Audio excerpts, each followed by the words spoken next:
बिस्मिल्लाहिर्रहमानिर्रहीम। मारजल बहरैन यल्तक़ियान। खालिक़ लम यज़ल सूरह रहमान में इरशाद फरमाता है, अल्लाह ने दो दरियाओं को जारी किया है ताकि वो दोनों आपस में मिल जाएं।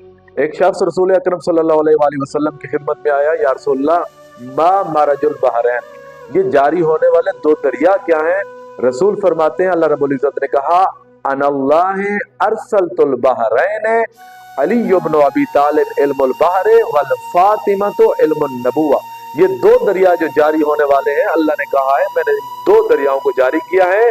पहला दरिया अली इब्न अबी तालिब है कि जो इल्म का दरिया है, और दूसरा दरिया फातिमा तो ज़हरा है जो कि मारजुन नबुवा है, बहरुन नबुवा, कि जो नबूवत का दरिया है। अब सोचने वाली बात लम्हा फिक्रिया ये है कि बिन्त पैगंबर की आगोश से किसी नबी ने परवरिश नहीं पाई, बिन्त पैगंबर ने किसी नबी को पैदा भी नहीं किया, बिन्त पैगंबर किसी नबी की बीवी ज़ौजा भी नहीं है, तो बहरुन नबुवा कैसे हो गई? तो ये समझना यहां से पड़ेगा कि 1,23,999 नबी अल्लाह ने जमीन पे भेजे। हर नबी के कौल में भी तारीफ की गई, इकरार में भी तारीफ की गई। किसी नबी पे अल्लाह ने सहीफों को नाजिल किया, किसी नबी पे परवरदिगार आलम ने किताबों को नाजिल किया। किताबों में भी तारीफ की गई और उनके सहीफों में भी तारीफ की गई। क्यों की गई?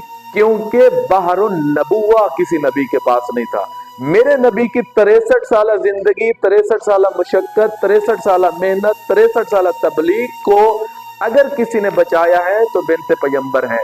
इस वजह से रसूल फरमाते हैं बहरुन नबुवा फातिमा है।